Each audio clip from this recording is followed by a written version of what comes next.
Season 3 of The Traitors UK has concluded. I am a therapist, I have had thoughts on the other episodes, I have some thoughts again. And most of my thoughts have been psychology based, but I also think we need to discuss the actual format of the show and some of the issues it inevitably runs into, because whilst I love The Traitors, you can't help wondering, at what point does this show run out of steam? How many more seasons can they actually make? I think this is now a very pertinent question to ask, and it's a good way to round off my videos about Season 3. The Traitors is a psychological game show in which a bunch of contestants enter a castle. Only 3 of them are secretly picked to be traitors, with the power to murder the other contestants, the Faithfuls, one of them every night. It's the job of those Faithfuls to meet at the round table and try to vote out who they think the traitors are. Everyone left to the end of the game splits all the prize money, but if any of the traitors are still playing, they take all of it for themselves. Shall we get going?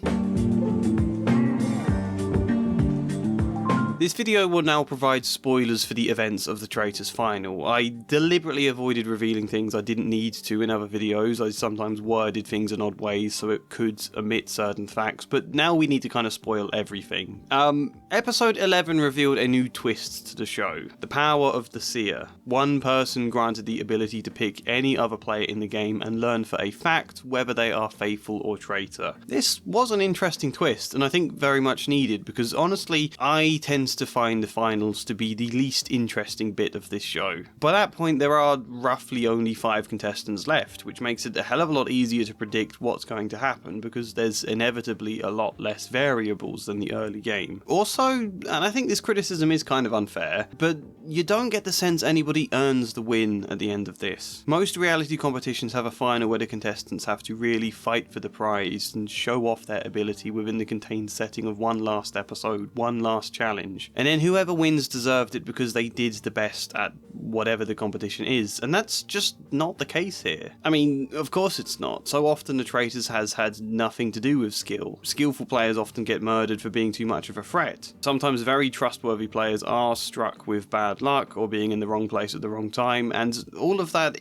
is really engaging throughout the show because it means anything can happen. It's like the old argument Game of Thrones was gripping because anyone might die at any point. That's true, but when you get to the final, I think it is kind of different. I think we're partly conditioned by reality shows and games in general to expect some fair, well-deserved outcome. Or if not that, at least a great battle for it. Only most of who wins is determined by trust built up over previous episodes. For example, Leanne and Jake, the 2 winners. What really do they do this episode? Largely the decisions they make are just general group decisions. There's not really anything they're doing to stand out on their own. Or if they are, it's deciding things that make no real difference. Voting off Alexander or Frankie. Does that feel like triumph? Does that feel like a great piece of skill? No, I think that means baked into the format of this show, there is something faintly underwhelming about the final. Plus, the fact they can banish multiple players now, which is necessary for the game to function. I'm not saying they shouldn't do that, but it does remove a lot of the tension. Previous episodes always feel like a choice between 2 players. Which one's going to survive to fight another day? For example, episode 11. Will Freddy be the one to go, or will it be Alexander? But when you get to the final, it's like both of them could go.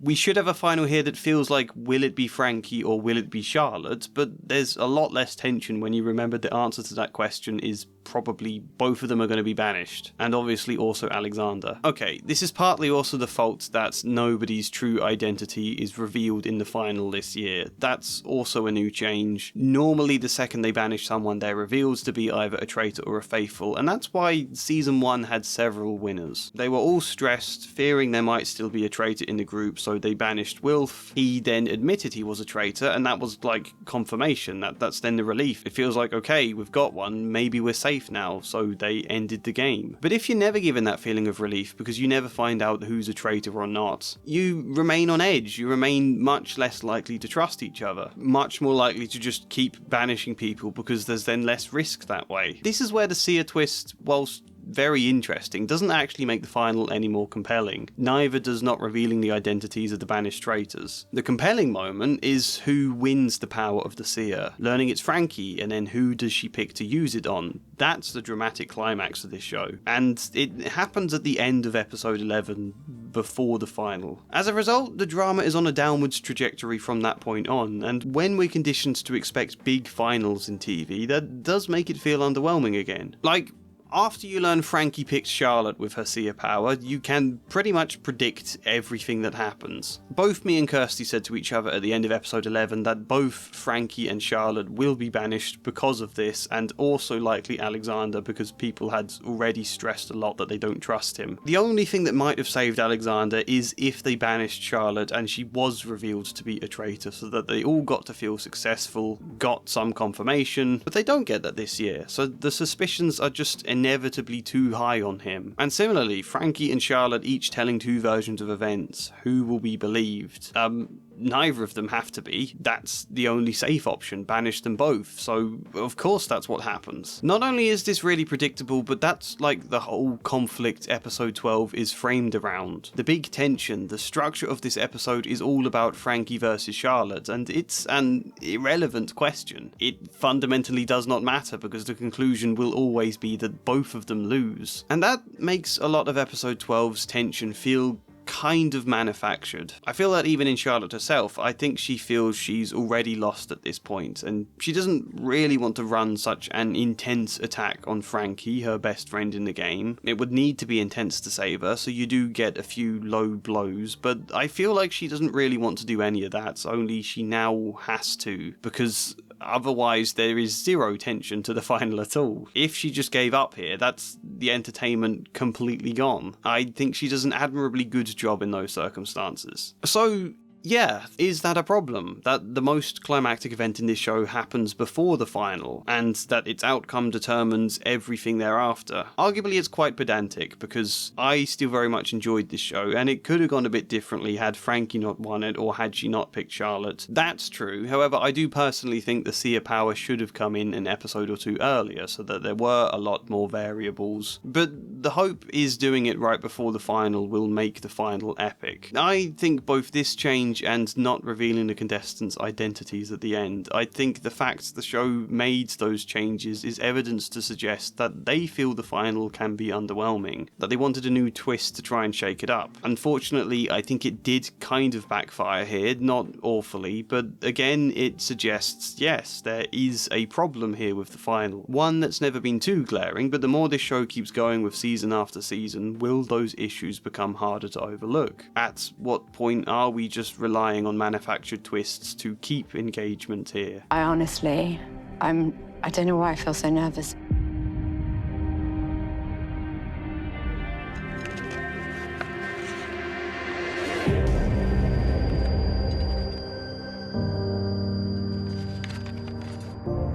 Oh my god.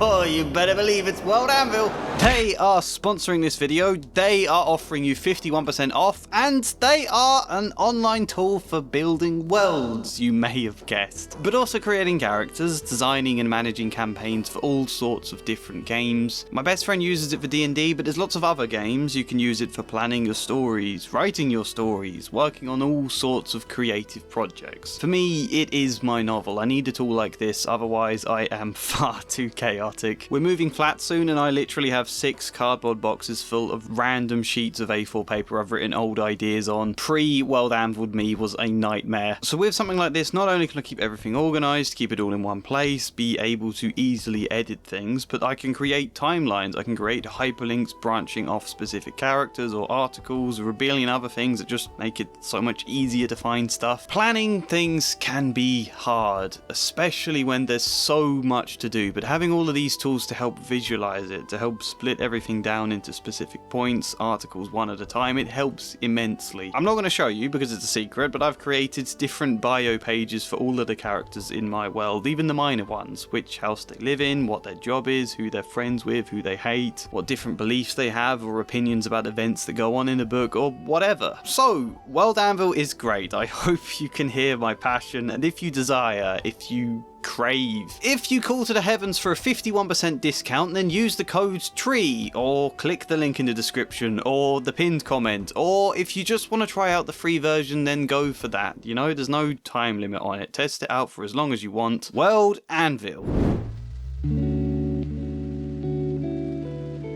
What's most gripping about this show is also what's most frustrating. Anyone can be murdered. Anyone who is too good has a high chance of being killed off because they're a threat, same with anyone too influential or too vocal. As a result, that can tend to mean a lot of the most interesting people get removed from the show early on. It's quite common, I think, that someone really fun and boisterous can tend to be murdered first. Anyone too intelligent is often at risk, either being seen as a threat by the traitors or being seen as someone who might be a good traitor and therefore should be banished. But often they're the ones who would bring the most to the game. And it's super engaging that any of them could just be killed off. That does add surprise, but it's also kind of counter to the idea of a show where you want the most interesting people left at the end. Plus, like, the unpredictable nature of this, that anyone could be murdered, that itself does become predictable. Hence the lack of surprise that Keith was murdered. Yin, that's not at all a surprise. A doctor of communication, she could be interesting. I would have been intrigued to see what she could bring to the show.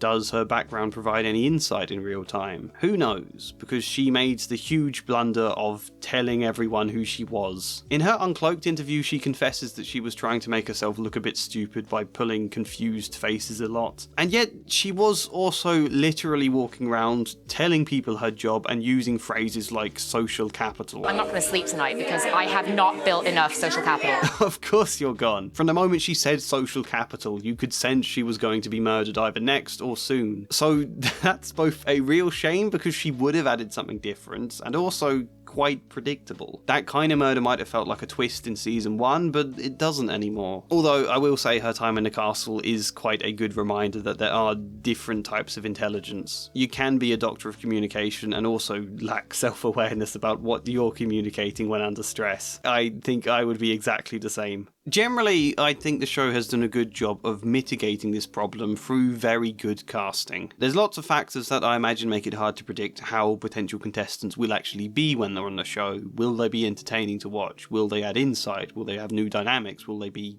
good at the game? I think the casting crew have generally been very good at making sure the contestants they pick are all pretty interesting, which doesn't just mean vocal, by the way. I think sometimes the vocal ones can be less interesting than the quiet, but generally they're pretty good. Frankie and Charlotte were both people I found not as interesting as other contestants. However, they were still never bad. They still came into their own when they did find more space late game, and when Charlotte became a traitor, it was like she found her calling. Suddenly she was the most interesting person in the show. They've been very good at this. However, is there still an underlying problem here? What happens if we get to season 8 and suddenly the cast just aren't quite as good? Or what about if they choose the wrong people to be traitors, or they choose the wrong people to recruit as their fellow traitors, and it leads the show into dynamics that don't create much natural tension? Does that then make the entire season dull? The thing is, The Traitors is a very formulaic show, and the only thing that stops it feeling formulaic is that the contestants very naturally create interesting and unpredictable dynamics that swing back and forth. But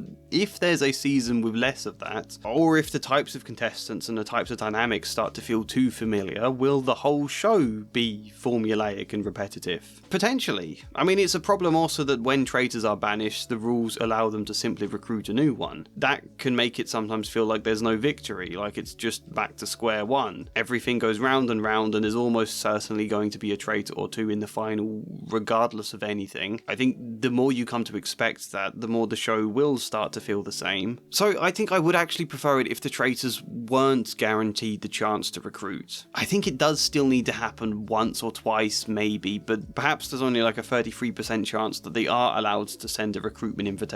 That could make some of the seasons a lot shorter if they're banishing traitors quicker than they can recruit. So it's unlikely they're going to make a format that does produce less episodes that are less profitable, but it would be interesting. For example, if one season all the traitors were voted off after 6 episodes, and then there was several more episodes of the faithful just banishing each other, assuming there's another traitor, before finally cottoning onto the fact that, hang on, none of us have been murdered 3 nights in a row, perhaps we can all unanimously vote to end the game now. I would like that as a season. It is the same problem though. Everything is technically very formulaic. In a lot of reality shows, they break this up by introducing different kinds of tasks to throw people into, different facets to the competitions, but the tasks in Traitors are the redundant bits. That's what's less interesting. The round table is where the magic happens, and you can't really add too much variety to that. You can add some twists to the final and things, and you can chuck in something like the Seer, but what makes the round table so engaging is partly that there aren't any factors like that at play. So yeah, if the contestants and the dynamics start to feel too familiar, then everything does surely. How many seasons then can this show run for before viewing figures start to drop off? It's at least a good question. There is, of course, one huge thing I think they could do that might shake it up, though. What if the audience didn't know who the traitors are? I think that's the thing everybody keeps asking for. That would certainly shake it up and add a lot more intrigue, because we would then get to play along at home. The fact we always know who the traitors are can make a lot of situations feel slightly dull in this show, such as the moments the traitors have to reveal who they are. There's like the big pauses and edited cuts to keep it going with tense music before the reveal, but we already know if they're a traitor or not. What are we waiting for? Why are we on the edge of our seats? Just to see how badly people react to this? Imagine how huge the Seer moment would have been in this show if we didn't know Charlotte was a traitor. It sounds like the perfect solution, and yet, is it? I think there are some complications. Because if you do that, we now have zero insight into why the traitors are doing certain things, and that could make it confusing. Confusion breeds frustration, which can be entertaining, like it's fun getting frustrated at the contestants getting things wrong each episode, but that's a kind of frustration where you feel in control, where you can kind of pretend you're smarter than the contestants.